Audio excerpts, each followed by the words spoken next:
high definition CDs recording, 100 words per minute, model speed dictations, volume 1, exercise 1 and 2.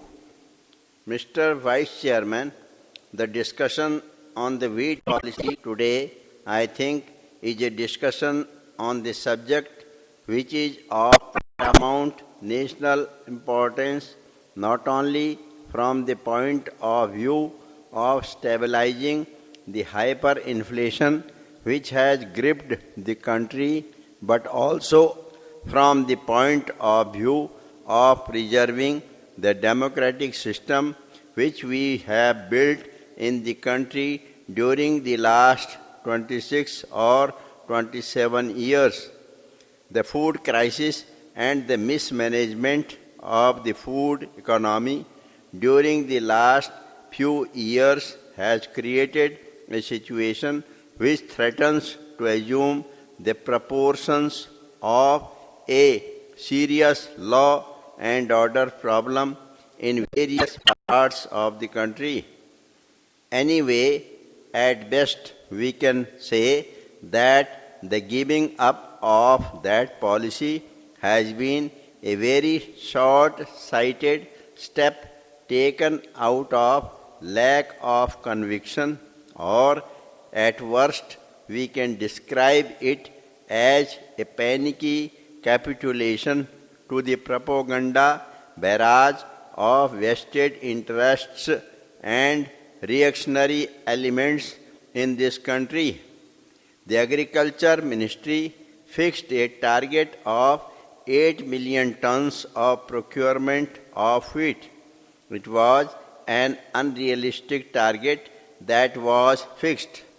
It was a target which was fixed on the assumption that rupees 150 crores which were provided for the crash Rabi program would be utilized properly, and the shortfall of 15 million tons in Kharif that year would be more than made good in the Rabi program.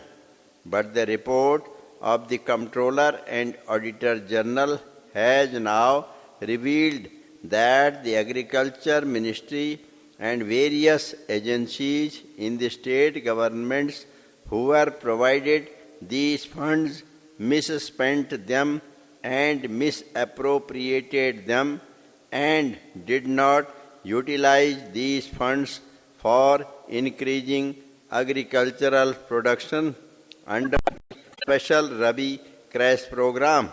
In fact, the money that should have been used for increasing agricultural production was used in some states for such unproductive activities like purchase of luxury motor cars. Therefore, I say it was a wrong and artificial and unrealistic target. Secondly, from the very beginning, those who were in charge of administering this policy had no heart in it. A committee had been set up under the chairmanship of a member of the Planning Commission to study how to implement the scheme of takeover of the wholesale trade in wheat. The committee made 17 suggestions as to how to make the scheme a success. 15 out of the 17 suggestions were not implemented at all by the government. The committee had also indicated that it would be appropriate to give a remunerative price to the farmers at that time. If you remember, it was a period of acute scarcity in the country.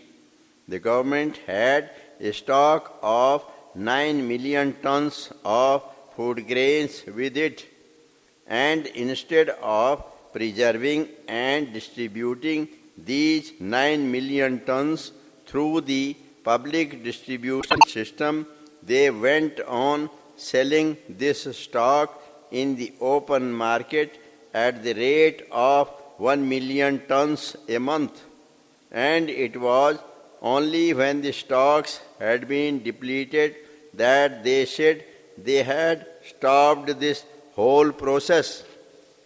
As far as mobilization of the farmers is concerned, we did not do enough to go to the farmers to explain to them the rationale of this policy, to explain to them how it was crucial for preserving our national independence and for pursuing the path of self-reliance.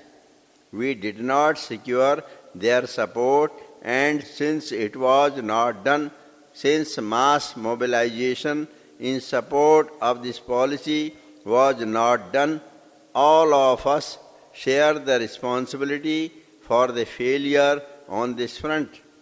Let us be candid and let us be honest about it. I would like to remind the honorable member that both of us come from a state which is frequently visited by drought and famine. Therefore, what would happen if the government does not have the stocks?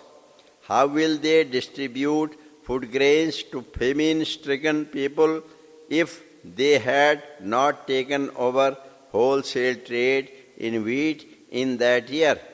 There were 15 crores to 16 crores of people in various states like Maharashtra, Rajasthan, parts of UP, Bihar, Orissa, and Andhra Pradesh who were in the grip of one of the most severe droughts.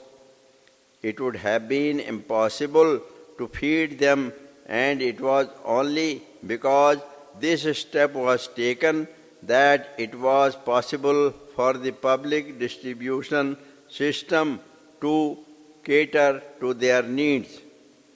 Sir, in 1965, when we had a similar famine, we distributed about 13 million tons of food grains, but 2/3 of it were imported from the United States of America under the PL 480 program.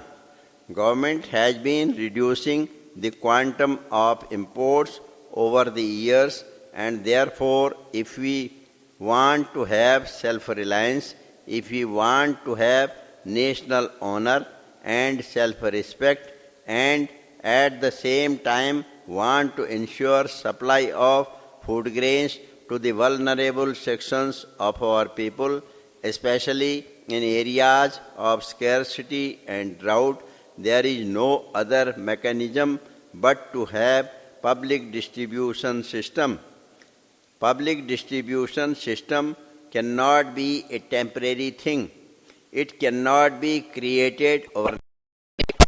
It must be built over a period of time, and the government must have enough stocks. How to have enough stocks is a problem. Once you admit that there should be a public distribution system in the country, it will be necessary to suggest some ways, and rightly the minister inquired from the farmers what price should be fixed for wheat.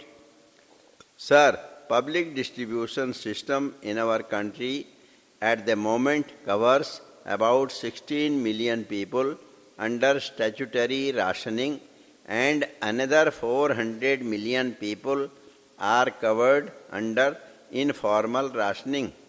In fact, this is not enough.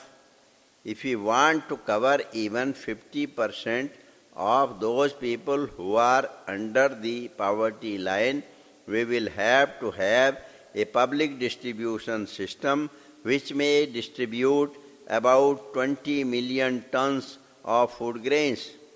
These 20 million tons of food grains cannot be procured by purchases in the open market.